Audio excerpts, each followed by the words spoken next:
আলহামদুলিল্লাহ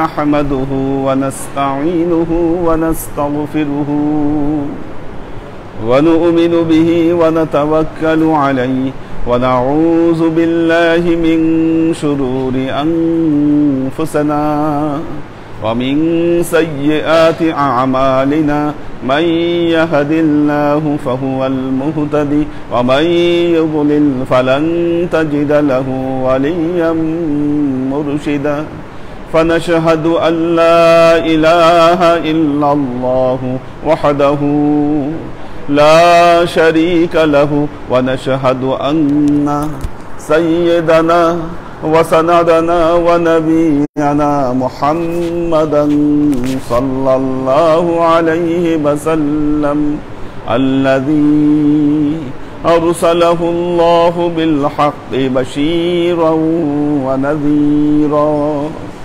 وداعيا إلى الله بإذنه وسراجا منيرا وقال الله تعالى في كلامه المجيد وفرقانه الحميد ما كان محمد أبا أحد من رجالكم ولكن رسول الله وخاتم النبيين وكان الله بكل شيء عليما إن الله وملائكته يصلون على النبي يا أيها الذين آمنوا صلوا عليه وسلموا تسليما صلى الله على محمد صلى الله عليه وسلم صلى الله على محمد صلى الله عليه وسلم صلى الله على محمد صلى الله عليه وسلم আল্লাহর আশিক ও সালেক বৃন্দ, আওয়াজ কি যায়? হচ্ছে ঠিক মতো আওয়াজ? হ্যাঁ,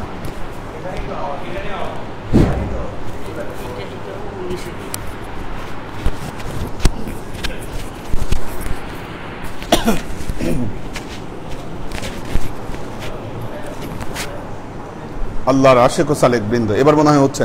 হ্যাঁ, মেয়েদের ওখানে শোনা যায় কিনা দেখেন তো, শুনতে পাই কিনা ওরা?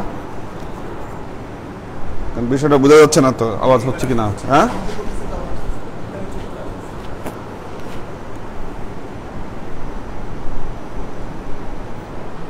অ্যাম্পলিফায়ার দুইটা যে এখানে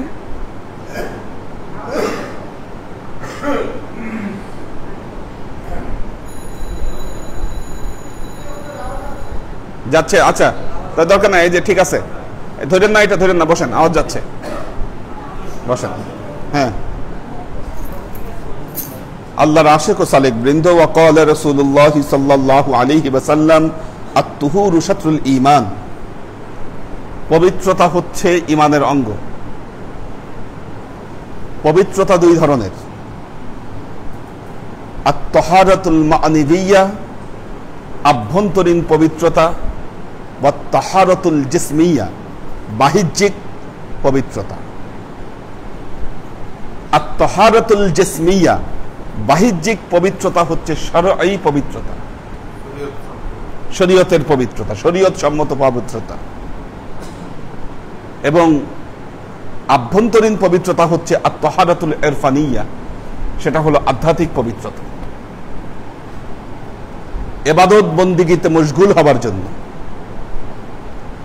আল্লাহর সাক্ষাৎ লাভ করার জন্য, আধ্যাত্মিক উন্নতির জন্য এবং আধ্যাত্মিক অভিজ্ঞতা অর্জনের জন্য আভ্যন্তরীণ পবিত্রতার কোনো বিকল্প নাই। সালেক যদি তার ভেতরে আভ্যন্তরীণ পবিত্রতা নিয়ে আসতে পারে, তাহলেই একজন সালেক আধ্যাত্মিকতার শীর্ষে আরোহণ করতে পারবে, সে আল্লাহর দেখা পাবে এবং আধ্যাত্মিক অভিজ্ঞতায় সে বলীয়ান হবে। বাহ্যিক পবিত্রতার জন্য তিনটি প্রসেস, তিনটা রাস্তা আল্লাহ দিয়ে দিয়েছে। ওযু, গোসল, তায়াম্মুম। এই তিনটা পদ্ধতির দ্বারা বাহ্যিক পবিত্রতা সালেকের বান্দার হাসিল হয়ে থাকে।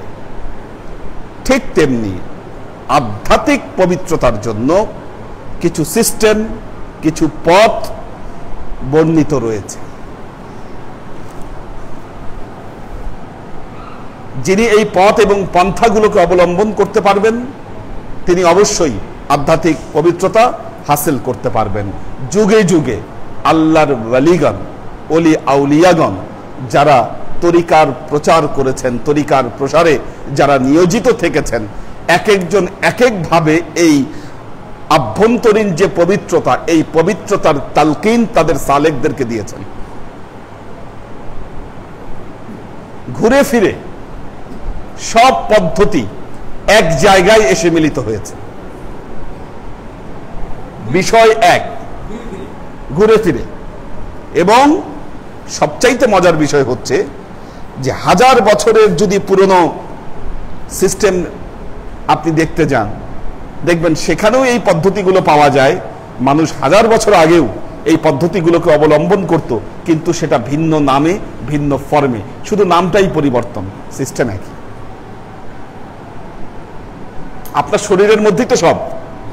এটাকে তো চেঞ্জ করার 1000 বছর আগে মানুষের শরীর যা ছিল 1000 বছর পরে এখনো সেটা আছে। যারা সত্যিকার অর্থে মারেফতকে চর্চা করেছেন, যারা সত্যিকার অর্থে তাসাউফকে চর্চা করেছেন, তারা এই চর্চাগুলোকে ধরে রেখেছেন। আর যারা এই চর্চাগুলোকে ধরে রাখেননি, দেখা গিয়েছে তাসাউফের নামে ভিন্ন কিছুকে তারা প্রতিষ্ঠা করেছে। আমাদের সমস্যা হচ্ছে সঠিক দিক নির্দেশনা আমাদের কাছে নেই। আল্লাহ তাআলা তার কালামে পাকে বলেছেন, ওয়ালিকুল্লি জাআলনা শিরআতাও ওয়া মিনহাজা, আমি প্রত্যেক সম্প্রদায়ের জন্য দুটো বিষয়কে বিধিবদ্ধ করে দিয়েছি, একটা হলো শরীয়ত, একটা হলো মারিফত। একটা শরআ, একটা মিনহাজ। দুটো বিষয়কে যিনি নিজের মধ্যে অ্যাপ্লাই করতে পারবেন তিনি সফল হবেন। এই জন্য দেখা যায় পূর্ববর্তী লোকদের, যারা আমাদের পূর্ববর্তী আকাবের যারা, তাদের যে আধ্যাত্মিক উন্নতি, তাদের যে ধর্মের প্রতি নিষ্ঠা, দিনে দিনে এই নিষ্ঠাগুলো হারিয়ে যাচ্ছে। কেন হারিয়ে যাচ্ছে? যত ডিজিটাল যুগের বিপ্লব হচ্ছে তত মানুষ এই চর্চাগুলো থেকে দূরে সরে যাচ্ছে। আমি একটা উদাহরণ দিয়েছিলাম গত ক্লাসে। আমরা আগে ছোটবেলায় মায়ের কাছে গল্প শোনার জন্য পাগল হয়ে যেতাম। গল্প শোনাও, বড়দের কাছে, মানে একটাই আবদার ছিল গল্প। আজকে দেখবেন আপনার ছেলে মেয়ে গল্পের জন্য কাঁদবে না, বলবে মোবাইল দাও। ও মোবাইল নিবে, মোবাইল ছাড়া খাবে না। ওর কাছে গল্পের কোনো মূল্যই নাই। কেন? যখন আপনাকে ছোটবেলায় গল্প বলা হতো, ওই গল্পগুলো আপনি কান দিয়ে শুনতেন আর মনে মনে এগুলোকে ইমাজিন করতেন না, ইমাজিন করে ওই একই রকম চিত্র আপনার চোখের মধ্যে আপনি ফুটিয়ে তুলতেন। এখন যে কল্পনাটা তার মনে মনে করতে হতো, এখন আপনার বাচ্চারা ওইটা মোবাইলেই দেখতে পাচ্ছে। কষ্ট করে আপনার কাছ থেকে শুনে ওই কল্পনা কেন ওর মুখের মধ্যে ও মনের মনস্পটে ও সাজায় নিবে? এটা কি দরকার আছে? সহজ পথ তো তার কাছে খোলাই আছে।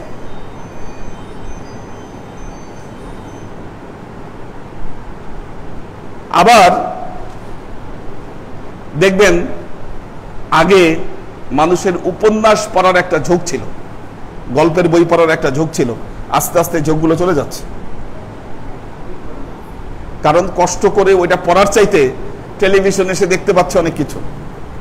কষ্ট করে পড়তে যাবে কেন?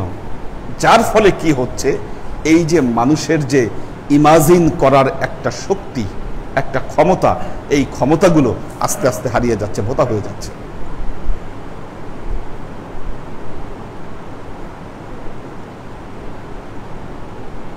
যে জিনিস আগে আল্লাহর ওয়ালিগণ সালেকগণ চোখ বন্ধ করলে তাদের কাছে ডিজিটাল স্ক্রিন ফুটে উঠত, চোখ বন্ধ করলে আমরা এখন যেটাকে ডিজিটাল স্ক্রিন বলছি, ওই স্ক্রিনে তাকায় আমাদেরকে অনেক কিছু দেখতে হচ্ছে, কিন্তু আগের সালেকরা চোখ বন্ধ করলেই ওই স্ক্রিন দেখতে পারত। আপনি দেখতে পারেন না কেন? তার কারণ হলো এই স্ক্রিন দেখতে দেখতে আপনার চোখ নষ্ট হয়ে গেছে। চোখ নষ্ট হয়ে গেছে বলে ওগুলো আর আপনার কাছে ফুটছে না, ওই ক্ষমতাগুলো নষ্ট হয়ে গেছে। খলিফা ওমর রাদিয়াল্লাহু তাআলা আনহু মেম্বারে খুতবা দিচ্ছেন, মুসলিম সেনাবাহিনী রোমান সাম্রাজ্যে যুদ্ধ করছে, মদিনার মেম্বার থেকে খলিফা ওমর সেনাপতিকে নির্দেশ দিলেন যে তোমরা এই দিক দিয়ে না ওই দিক দিয়ে যাও। ওইদিকে মুসলিম সেনাপতিও এই কথা শুনেছেন, মদিনার মসজিদের মুসল্লিরাও সাক্ষী যে ওমর মেম্বারে দাঁড়িয়ে এ কথা বলেছিল। পরবর্তীতে যখন তারা এসেছে তখন এই সাক্ষ্য তারা দিয়েছে যে না, এই অবস্থায় তো আমার কাছে নির্দেশ আসছে, কথা পৌঁছায় দিছেন। এখন বিজ্ঞান কি বলছে? কথা পৌঁছানো সম্ভব এক জায়গা থেকে আরেক জায়গায়, কিসের মাধ্যমে? ইথারের মাধ্যমে। খলিফা ওমরের সময় বাতাসে ইথার ছিল না? ইথার তো পৃথিবীর শুরু থেকেই, ইথার তো পৃথিবীর শুরু থেকেই। মানুষ ইথারকে ব্যবহারের পদ্ধতি এই সময়ে এসে, বর্তমান যুগে এসে এটার একটা নির্দিষ্ট পদ্ধতি আবিষ্কার করেছে। আল্লাহ চাইলে কি খলিফা ওমরের কাছে ওই সময়ে ওই মুহূর্তে ওই রকম প্রযুক্তি ওনার মুখেই সৃষ্টি করে দিচ্ছে। মানুষ, আল্লাহ মানুষকে, মানুষের শরীরে এত ক্ষমতা, এত শক্তি দিয়েছে, সে এই ক্ষমতা এবং শক্তি দিয়ে বিপ্লব ঘটিয়ে দিতে পারে। যত প্রযুক্তি এই পর্যন্ত আবিষ্কৃত হয়েছে বা ভবিষ্যতে আবিষ্কার করবে মানুষ, মানুষ সেগুলোকে কল্পনা করতে পারে। এটা কল্পনা করার ক্ষমতা আছে।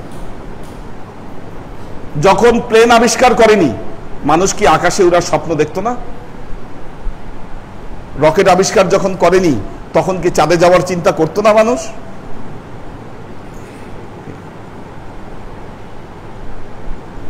দেখবেন যে একজন ফ্যান্টাসি লেখক আছেন, জুল ভার্ন,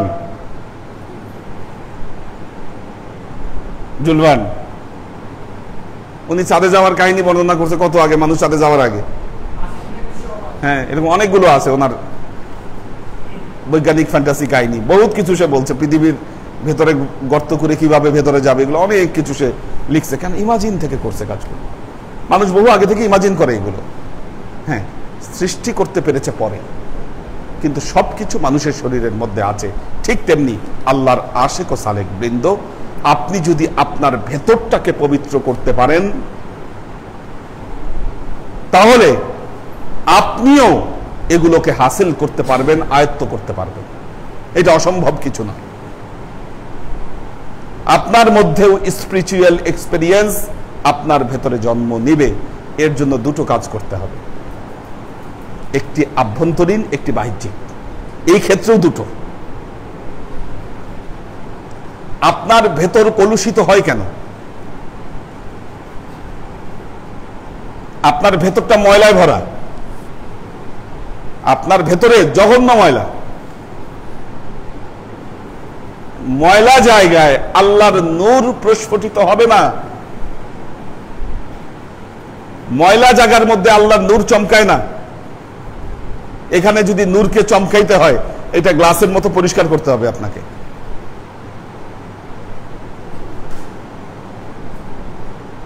দেখবেন যে বাউলরা গান বলে যে দয়াল বাবা কেবলা কাবা, না, আয়নার কারিগর।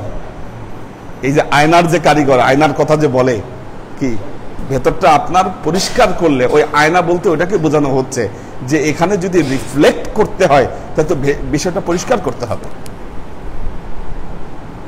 আপনার কলবকে পরিষ্কার করতে হবে। পরিষ্কার না করলে এখানে তো নূর রিফ্লেক্ট করবে না। আল্লাহ আপনাকে এখানে এই ক্ষমতা দিয়েছে, কিন্তু আল্লাহর নূর রিফ্লেক্ট হচ্ছে না বলে আপনি সেটাকে দেখতে পাচ্ছেন। যখনই এটাকে পরিষ্কার করবেন, এখানে নূর রিফ্লেক্ট হবে, আপনি দেখতে পাবেন নূর। এটা বরহাক সত্য। এর জন্য দুটো কাজ করতে হবে। দেখেন, আপনার ভেতর কলুষিত হচ্ছে, আপনার ভেতর ময়লা হচ্ছে দুটো কারণে, একটা বাহ্যিক, একটা আভ্যন্তরীণ। আগে আভ্যন্তরীণের কথায় আসে।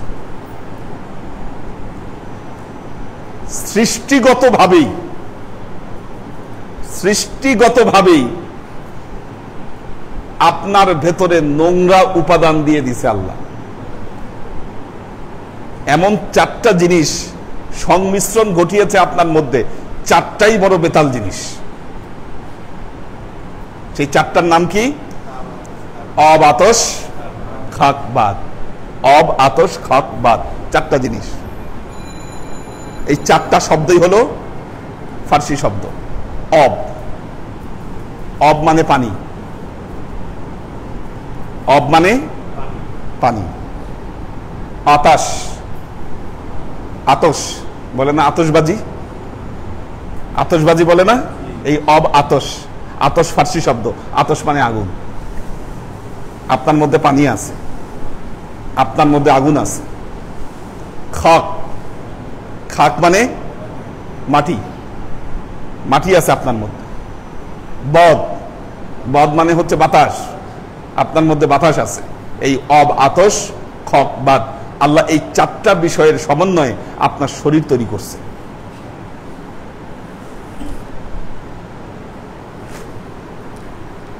এই চারটার সাথে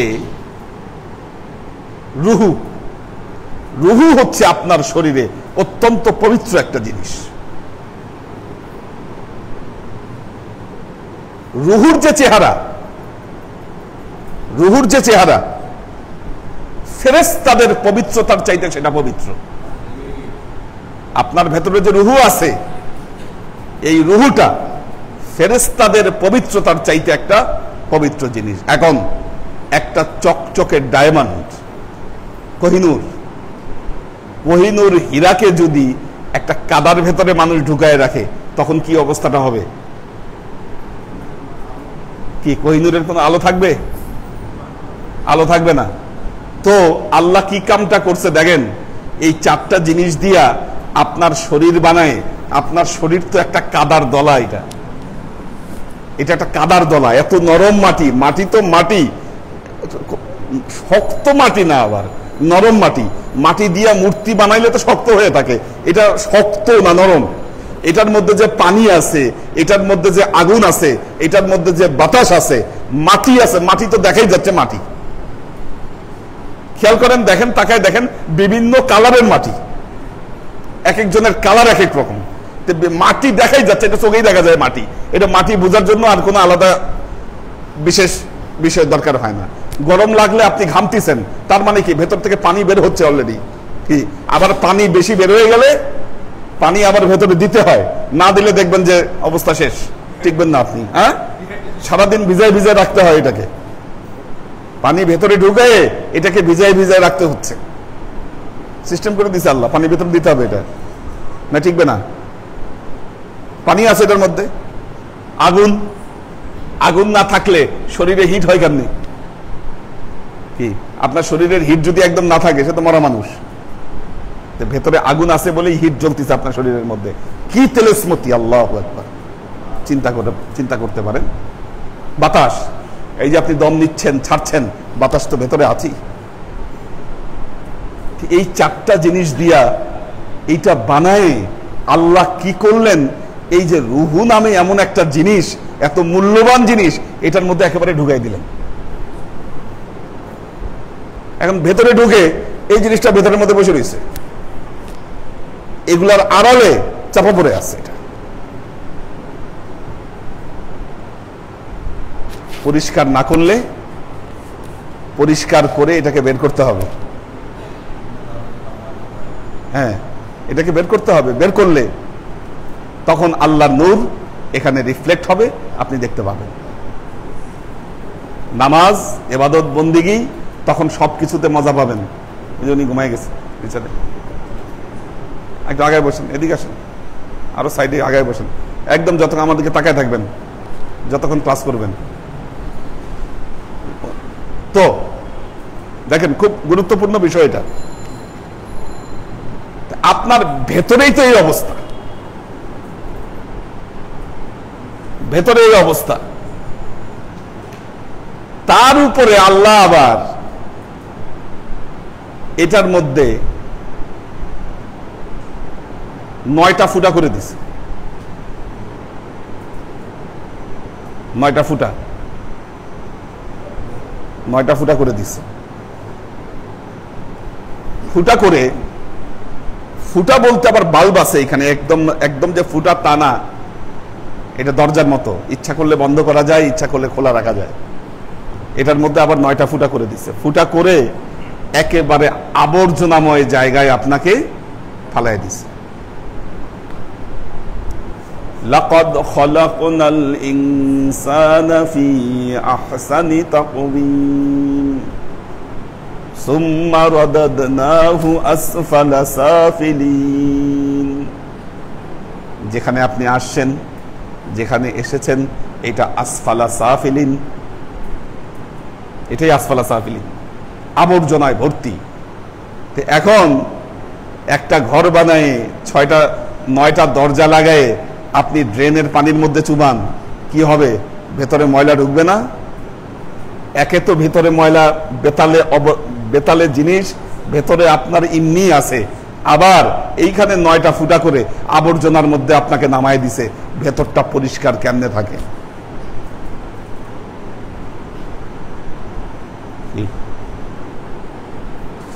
এই জন্য আল্লাহর আশেক ও সালেক বৃন্দ পবিত্রতার প্রথম ধাপে, আভ্যন্তরীণ পবিত্রতার প্রথম ধাপে আপনাকে এই 9টা দরজায় পাহারাদার বসাইতে হবে। 9টা দরজা বুঝতে পারছেন তো? 1টা 2টা 3টা 4টা 5টা 6টা 7টা, নিচে 2টা, এই 9টা।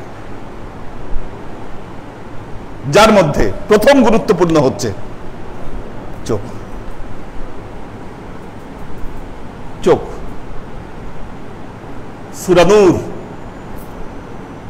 সূরার নামই সূরা নূর। আল্লাহ বলছেন, কুল লিল মুমিনিনা ইয়াগুদ্দুনা আবসারহুম ওয়া ইয়াহফাজুনা ফুরুজাহুম। কুল লিল মুমিনিন, আপনি মুমিনদেরকে বলেন, কুল লিল মুমিনিনা ইয়াগুদ্দুনা আবসারহুম, তারা যেন তাদের চোখকে হেফাজত করে, এবং আর কি হেফাজত করে? তাদের লজ্জা স্থানকে হেফাজত করে। কয়টা আসলো? 2 2 4, 4টাকে যেন হেফাজত করে। وَقُلْ لِلْمُؤْمِنَاتِ يَغْضُضْنَ أَبْصَارِهِنَّ وَيَحْفَظْنَ فُرُوجَهُنَّ। আল্লাহ বললেন আপনি মুমিনাতদেরকেও বলে দেন, এই মুমিনাতরা যেন তাদের চক্ষুকে হেফাজত করে এবং তাদের লজ্জা স্থানকে হেফাজত করে। এই 2 2 4। এই জন্য দেখবেন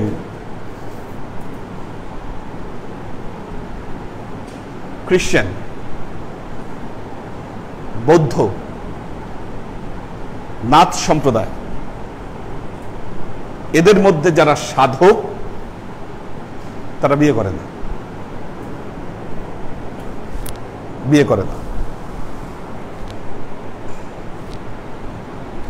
কেন বিয়ে করে না?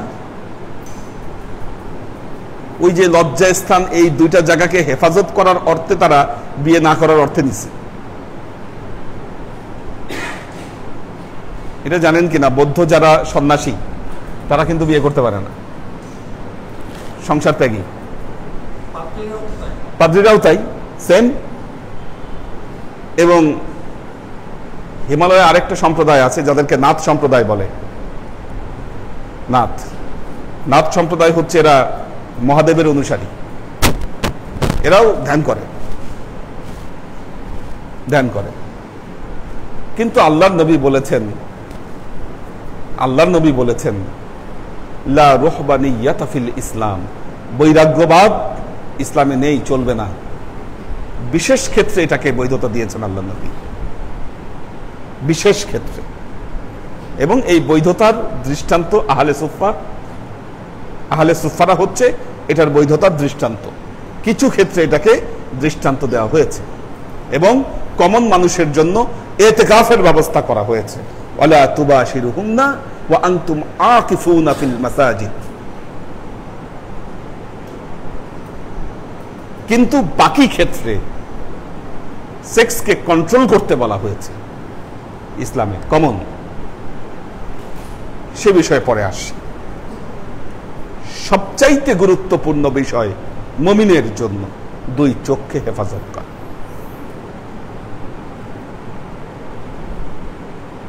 আপনি যদি চোখ হেফাজত করতে ব্যর্থ হন, সবই ব্যর্থ। আজকে আমাদের জীবনের, আজকের যুগে আমাদের জীবনের ধর্ম থেকে দিন দিন আমরা সরে যাচ্ছি, ধর্মীয় আবেগ অনুভূতিগুলো আমাদের মধ্যে কমে যাচ্ছে। এর বড় একটি কারণ হচ্ছে আমরা চোখকে হেফাজত করতে ব্যর্থ হচ্ছি। এটাকে আপনি যত হেফাজত করতে পারবেন, আপনার মধ্যে আধ্যাত্মিক শক্তি তত ব্যাপকভাবে আপনার মধ্যে জন্ম নিবে।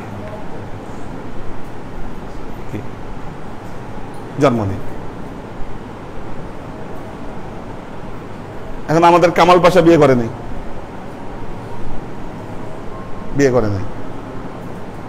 ইয়াও বিয়ে করে নাই। কে? হ্যাঁ, না, হয়তো শাহজালাল ইয়ামেনি, উনি মুজাদ্দাদ ছিলেন, বিয়ে করেন নাই। এনারাও কয়েকজন আছে, চিরকুমার আছেন এখানে, আরো কয়েকজন সামনে আছে। আচ্ছা, এখন বিয়ে না করে যদি ওনারা ওনাদের চক্ষুকে হেফাজত করতে পারতেন বা ভেতরে এই শক্তিগুলোকে জাগ্রত করতে পারতেন, সেটা ভিন্ন কথা ছিল। কিন্তু বিয়ে না করার কারণে যদি তাদের এই বিষয়গুলো হেফাজত তারা ঠিক মতো না করতে পারেন, তাহলে আল্লাহ নবীর কাছে জবাবদিহি করতে হবে তাদেরকে। এই জন্য আল্লাহ নবী বলছেন, ইয়া মা'আশারাশ শাবাব মান ইসতাতা'a মিনকুমুল বা'a ফালইয়াতাজাওয়াজ ফাইন্নাহু আহসানা লিল ফারজি ওয়া আবগাদা লিল বাসার। দেখেন, এই দুটো কথাই আল্লাহ নবী বলছেন, তোমাদের মধ্যে যারা সক্ষম, স্ত্রীদের ভরণ পোষণে যারা সক্ষম, তারা যেন বিয়ে করে। কারণ বিয়েটা কি? আহসানা লিল ফারাজ, তাদের যে লজ্জা স্থান, এই লজ্জা স্থানের হেফাজতকারী হবে। এটা লজ্জা স্থানকে এটা হেফাজত করবে, এটাই প্রসেস যেন বিয়ে করে। অথবা আবগাদা লিল বাসার, তাদের চক্ষুকেও এটা হেফাজত করবে। এই বিয়ে তার চক্ষুকে হেফাজত করবে।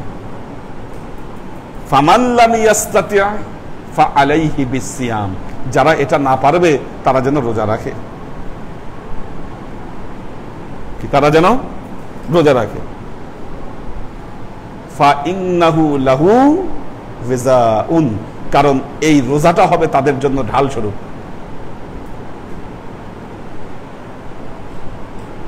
এখন যিনি বিয়েও করেন নাই,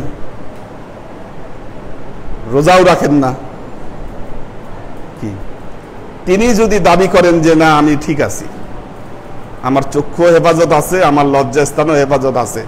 আমাদের এক ওস্তাদ, ওই যে আমাদের আব্দুর রশিদ হুজুর, উনি বলতেন, ও আদমি দো হাল সে খালি নেই হ্যায়। দুই অবস্থার বাইরে না, হয় সে মহাপুরুষ অথবা ডিস্টার্বাসের ভিতরে, নাহলে কাপুরুষ, কিছু একটা আছে অবস্থা। কাজেই হয় বিয়ে করতে হবে অথবা আপনি সন্ন্যাস জীবন যাপন করেন, এছাড়া কোনো উপায় নাই। কিন্তু আপনি যদি চক্ষুকে হেফাজত করতে না পারেন, আপনার জীবন তো ব্যর্থ।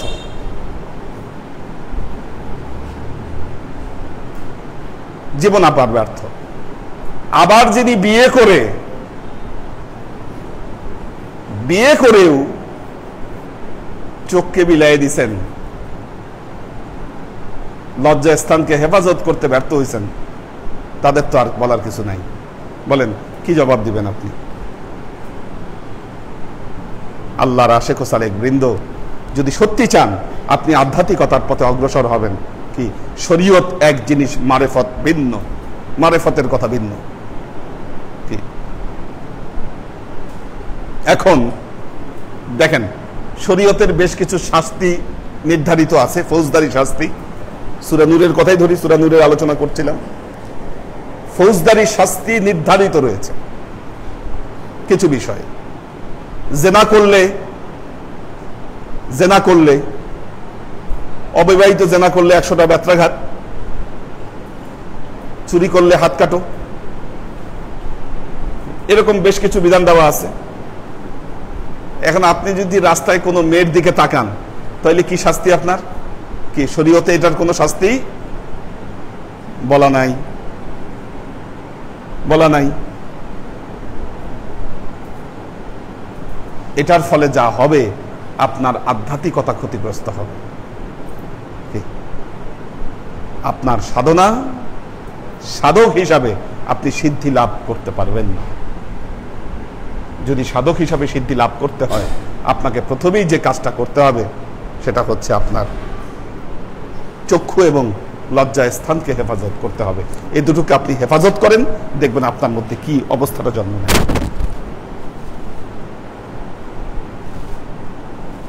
আল্লাহর আশেক ও সালেক,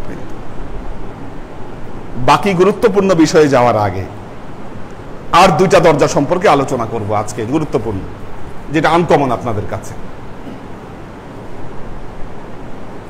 কিন্তু গুরুত্বপূর্ণ। দুই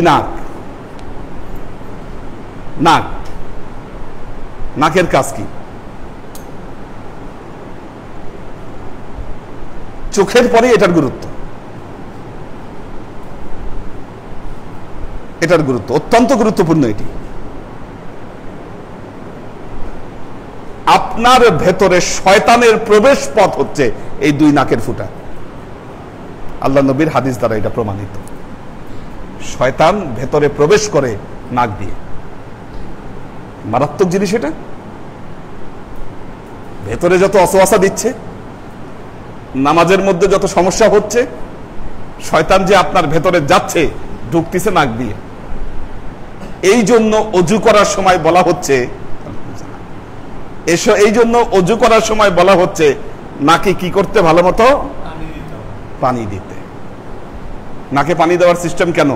তার কারণ হলো শয়তান তো এই দিক দিয়ে ভেতরে ঢুকছে আপনার। ফরজ গোসল করার সময় আজকে যেটা বললাম, কুলি করা, নাকে পানি দেওয়া। আরে বাবা, এটা না করলে আপনার গোসলই হচ্ছে না। কত গুরুত্বপূর্ণ!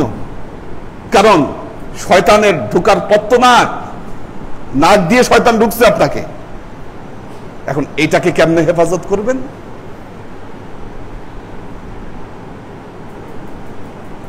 কি নাককে হেফাজত করার কি আছে?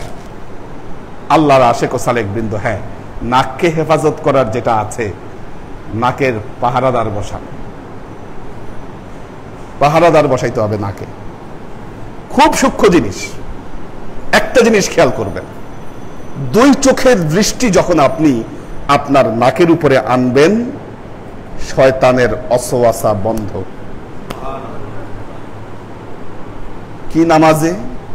কি নামাজের বাইরে সর্বমুহূর্তে চোখের দৃষ্টি আপনি নাকের উপরে নিয়ে আসেন, শয়তানের ওয়াসওয়াসা বন্ধ। ওই অবস্থায় শয়তান ঢুকতে পারবে না আপনার ভেতরে।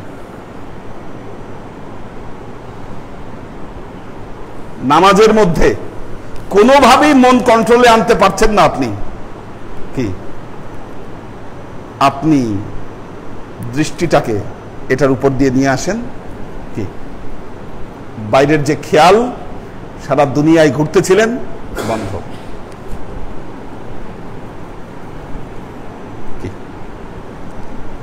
বিষয়টা হচ্ছে একটা ট্রায়াঙ্গেলের মতো। একটা ট্রায়াঙ্গেল। কেমন ট্রায়াঙ্গেল? দুই চোখকে আপনি চিন্তা করেন, কি এই যে দুই চোখ, এই দুই চোখের দৃষ্টি এসে মিলতিছে কোথায়? এই জায়গায়। কি বিষয়টা দেখেন, এখানে এসে মিলতিছে। বিষয়টা কি হচ্ছে? একটা ট্রায়াঙ্গেল তৈরি হচ্ছে, ত্রিভুজ তৈরি হচ্ছে, ত্রিভুজ তৈরি হচ্ছে। আল্লাহর আশেক ও সালেক বৃন্দ, এর আগে বলেছি নামাজে যখন আপনি দাঁড়াবেন, এই যে ত্রিভুজ, ত্রিভুজের বড় দুইটা বাহুকে জানি কি বলে, এখন নাম আছে আলাদা।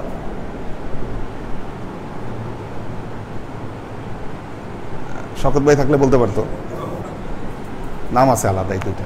আচ্ছা আচ্ছা, এটা হ্যাঁ সমদ্বিবাহু সম্ভবত, হ্যাঁ সমদ্বিবাহু বলে আর কি। তো এই যে দুইটা লম্বা যে বাহু এসে মিলছে, নামাজের সময় আপনি খেয়াল রাখেন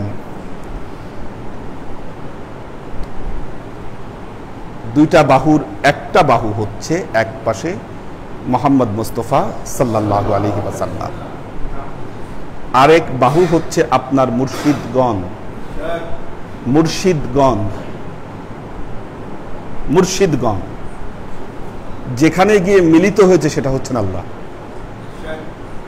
কি নামাজের মধ্যে আপনার এই খেয়ালে নিবিষ্ট থাকতে হবে, এক সাইডে আপনার মুহাম্মদ মুস্তাফা সাল্লাল্লাহু আলাইহি ওয়াসাল্লাম, এক সাইডে আপনার মুর্শিদগণ, এবং এই দুটো রেখা যেখানে গিয়ে মিলিত হয়েছে সেটা হচ্ছে আল্লাহ। কি উপরে হচ্ছে আল্লাহ, দুই সাইডে আপনার দুই বিন্দুতে মিলিত আপনি, যেটা এখান থেকে প্রস্ফুটিত হয়ে গেছে।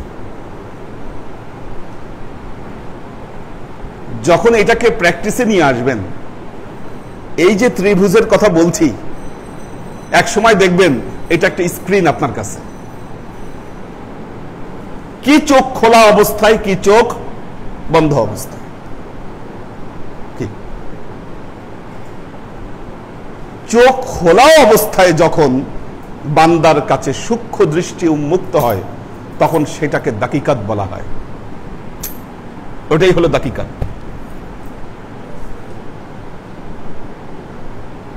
এটা এক্সপেরিয়েন্সের ব্যাপার, একদিনে বলে দেওয়া যাবে না আপনি কি দেখতে পারেন। এটা আলাদা আলাদা প্রতিটি মানুষের অভিজ্ঞতার বিষয়। এটি এক একজনের কাছে এক একভাবে ধরা দিবে, এক একজনের এক্সপেরিয়েন্স এক এক রকম হবে। যে তার নিজের ভেতরকে যত পরিচ্ছন্ন করতে পারবেন, তার কাছে এই এক্সপেরিয়েন্স তত সুস্পষ্ট হবে। কি দেখুন, দুটো কথা বলেছি, কি চোখ খোলা অবস্থায়, কি চোখ বন্ধ অবস্থায়। চোখ খোলা অবস্থায় যা দেখবেন তা দাকিকাত, চোখ বন্ধ অবস্থায় যা দেখবেন তা হাকিকাত, তা হাকিকাত। কিন্তু দেখবেনই আপনি, today or tomorrow. Practice, processing, যে কোনো ভাবে হোক, আপনি আপনার কাছে এই অভিজ্ঞতা আপনার ভেতরে জন্ম নেবে।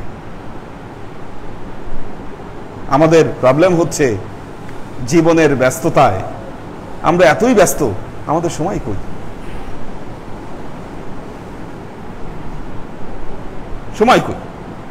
দেখুন, আমরা চোখে এখন যা দেখতে পাচ্ছি, আমার পারিপার্শ্বিকতায়, আমার চতুর্দিকে এখন যেটা দেখতে পাচ্ছি, এটাও কিন্তু ছবি। বিরাট পর্দা কিন্তু একটা। এই মুহূর্তে আমার চোখের যে পরিধি, এই পরিধিতে ধরা পড়ছে আমার এই রুমের যে দৃশ্যপট, এতটুকুই আমার কাছে ধরা পড়ছে। এর চাইতে বেশি কিছু আমার কাছে ধরা পড়া সম্ভব নয়, এর চাইতে বেশি কিছু।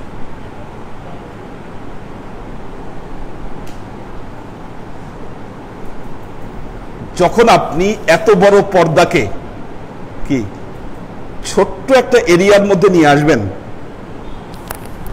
দেখবেন আমাদের মোবাইলে জুম করে না, কি জুম করেছে। জুম করলে কি হয়, বিষয়টা ছোট জায়গার উপর ফোকাস হয়। দ্বিতীয়ত জুম করলে কি হয়, যখন জিনিসটাকে জুমিং করা হয় ভেতরে কি আছে একদম কি স্পষ্ট হয়ে ওঠে। আপনার এই বড় দৃষ্টিতে যখন ছোট দৃষ্টির মধ্যে আপনি নিয়ে আসবেন, তখন এখানে অবস্থিত এমন অনেক কিছুই আপনার কাছে ধরা পড়বে যা আসলে স্বাভাবিকভাবে দৃশ্যপটে মানুষের কাছে ধরা পড়ছে না। ওইটাকেই বলা হয় প্যারানরমাল, যেটা নর্মাল নয়, ওইটাই প্যারানরমাল। এটা প্যারানরমাল, অ্যাবনর্মাল না, ওইটা প্যারানরমাল। যা সাধারণ মানুষ দেখবে না, আপনি দেখবেন। আপনি দেখবেন, যার জন্য প্রয়োজন আপনার দৃষ্টির কন্ট্রোল। এবং উভয়ভাবে এটা সম্ভব, চোখ বন্ধ করা অবস্থায় সম্ভব, কি চোখ খোলা অবস্থাতেও সম্ভব। চোখ বন্ধ করে যখন ওজিফারত অবস্থায়, জিকিররত অবস্থায়, মোরাকাবারত অবস্থায় আপনি চোখ বন্ধ করে যখন আপনার দৃষ্টি এই জায়গায় নিয়ে আসবেন, চোখ বন্ধ কিন্তু দৃষ্টি নিয়ে আসছেন, দেখবেন আপনি এখানে আলো দেখতে পাবেন।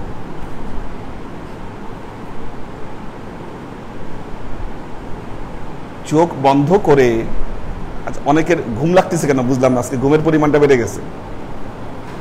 চোখ খোলা রাখেন, ওই যে আমাদের উনিও ঘুমাই গেছে, তাকায় থাকেন, তাকায় থাকেন। আচ্ছা হ্যাঁ, তো আল্লাহর আশেক ও সালেক বৃন্দ, চোখ বন্ধ করে দেখাটা, আলো দেখাটা সবার জন্য সহজ। এটা যারা ওজিফা নিয়মিত প্র্যাকটিস করেন তাদের জন্য এই বিষয়গুলো সহজ।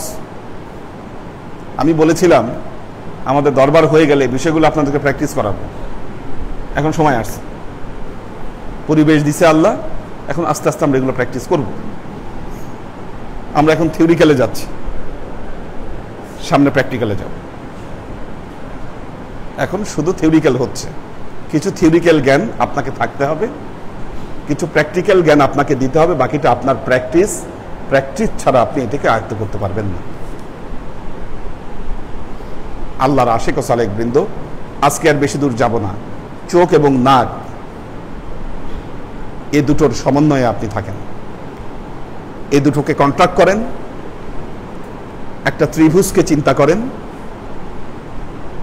একটা ত্রিভুজকে চিন্তা করেন। কোনোখানে আপনি যাচ্ছেন, বসে আছেন, আপনার দৃষ্টিকে এখানে নিয়ে আসলে দেখবেন আপনি জগৎ থেকে এমনি আলাদা হয়ে যাবেন। ওখানে আশেপাশে কি আছে কি ওইটা আপনার চোখে পড়বে না।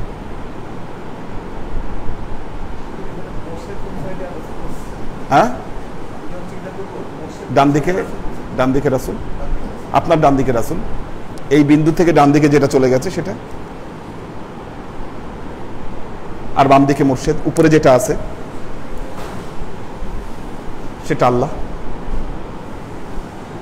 স্বাভাবিক ধ্যান, এটা চলতে ফিরতে সকল মুহূর্তে আপনার কাছে করা সম্ভব। ফাইনামা তুয়াল্লু ফাসাম্মা ওয়াজহুল্লাহ। যখনই শয়তান ওয়াসওয়াসা দিচ্ছে, এখানে চলে আসেন, ওয়াসওয়াসা চলে যাবে।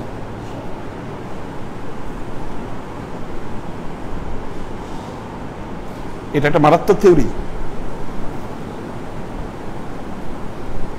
এবং কার্যকর থিওরি। এটা আল্লাহ আমাদের সবাইকে তৌফিক দান করুন। দেখি কোনো কোশ্চেন আছে কিনা।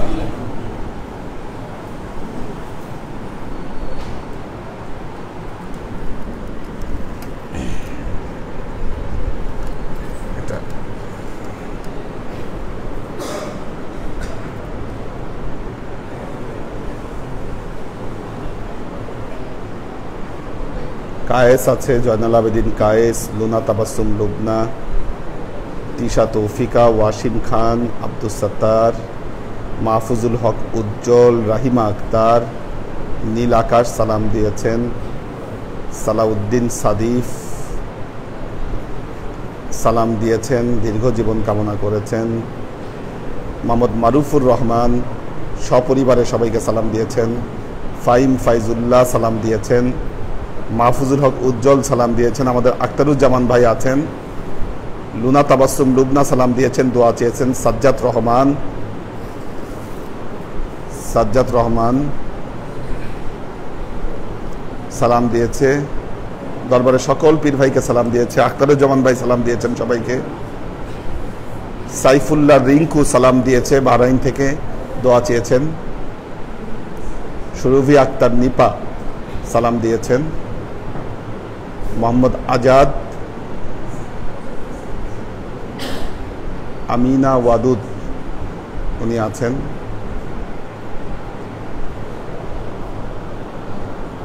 মোহাম্মদ আবু জাফর তিনি সালাম দিয়েছেন, দোয়া চেয়েছেন। আমিনা ওয়াদুদ সালাম দিয়েছেন, আমাদের আমিনা আপা। মোহাম্মদ আজাদ সালাম দিয়েছেন।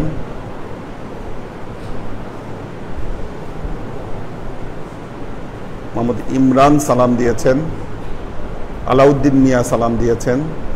জহুরা খুশনুর আলপনা সালাম দিয়েছেন। শামসুল ফারিকিন সালাম দিয়েছেন। সুরভি আক্তার নিপা দোয়া চেয়েছে। আর মোহাম্মদ শামসুল সাদিকিন সালাম দিয়েছেন, দোয়া চেয়েছেন। বয়াত হইতে চাইছে জানি কে? আসেন, একটা রুমাল তাড়াতাড়ি ওনাকে বয়াতটা পরাই দিই। থাকার কথা তো এখানে, হ্যাঁ আছে, বসেন।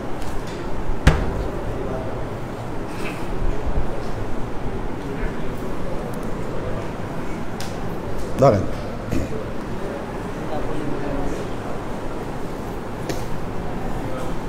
أعوذ بالله من الشيطان الرجيم بسم الله الرحمن الرحيم إن الذين يبايعونك إنما يبايعون الله يد الله فوق أيديهم فمن نكث فإنما ينكث على نفسه ومن أوفى بما عاهد عليه الله فسيؤتيه أجرا عظيما بسم الله الرحمن الرحيم لا إله إلا الله محمد رسول الله صلى الله عليه وسلم أستغفر الله ربي من كل ذنب وأتوب إليه لا حول ولا قوة إلا بالله العلي العظيم اللهم إني ظلمت نفسي ظلما كثيرا ولا يغفر الذنوب إلا أنت فاغفر لي مغفرة من عندك وارحمني إنك أنت الغفور الرحيم اللهم إنك عفو تحب العفو فاعف عني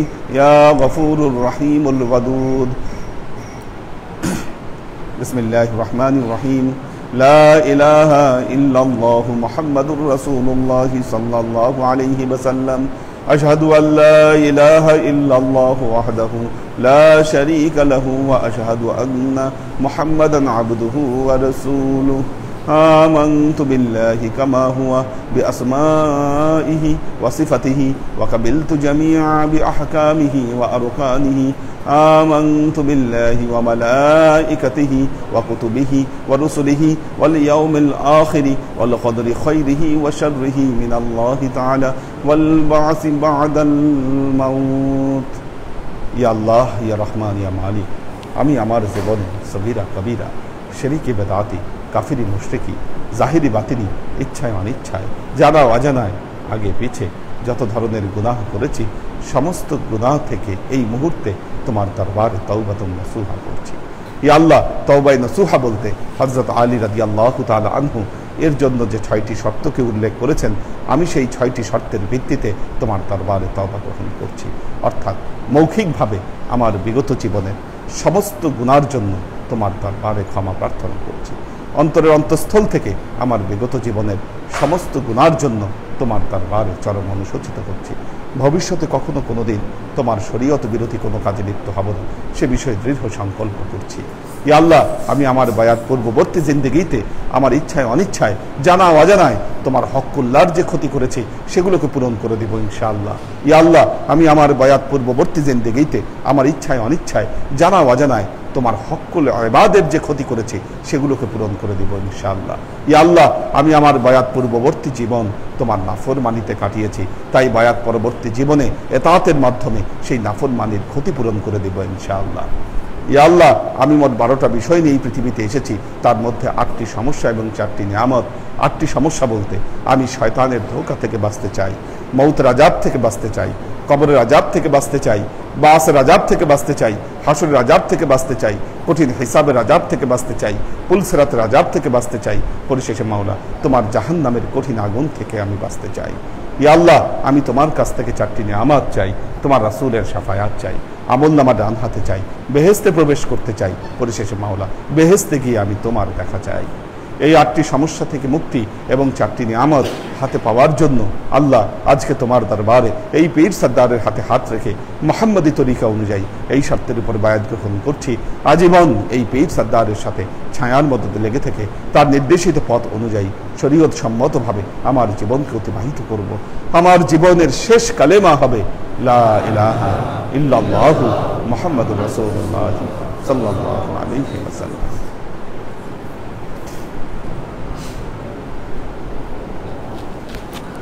Yeah.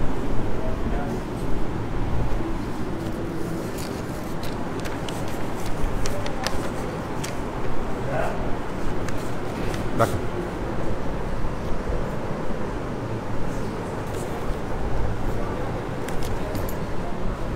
আল্লাহ আল্লাহ কবুল করুন।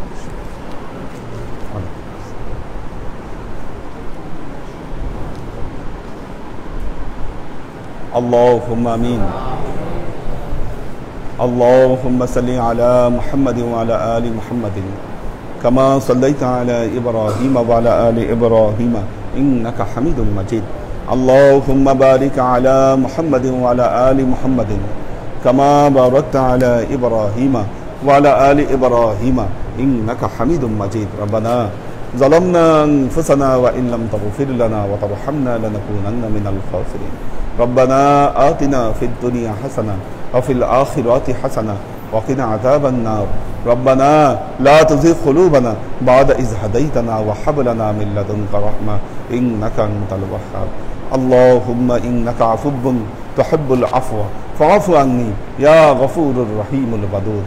اللهم نور قلوبنا بنور الإيمان ونور قلوبنا بنور الإسلام ونور قلوبنا بنور الإحسان وزين أخلاقنا بنور محمد صلى الله عليه وسلم.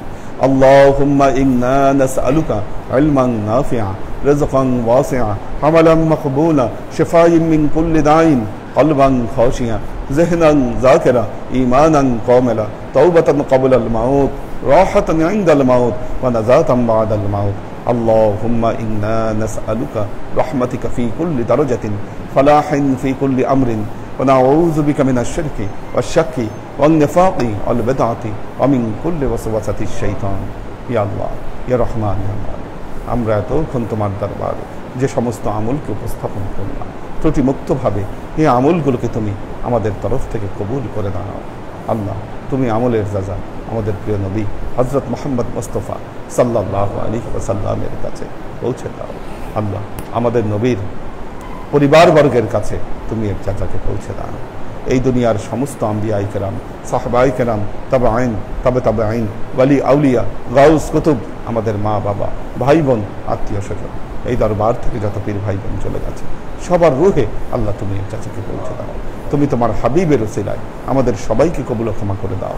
আমাদের জীবন থেকে সমস্ত অভাব অভিযোগ, বালা মুসিবত, দুঃখ কষ্ট, রোগ শোককে দূরীভূত করে দিয়ে দৃঢ় হস্তে তোমার দ্বীনের খেদমতের তৌফিক তুমি আমাদেরকে দাও। আজীবন যেন তোমার হেদায়েতের পথে প্রতিষ্ঠিত থাকতে পারি সে তৌফিক তুমি আমাদেরকে দাও। সুবহান রাব্বিকা রাব্বিল ইজ্জাতি আম্মা ইয়াসিফুন সালামুন আলাল মুরসালিন ওয়ালহামদুলিল্লাহি রাব্বিল আলামিন ওয়াজআল আখিরু কালিমাতিনা ইনদাল মাউত লা ইলাহা ইল্লাল্লাহ মুহাম্মাদুর রাসূলুল্লাহ সাল্লাল্লাহু আলাইহি ওয়া সাল্লাম।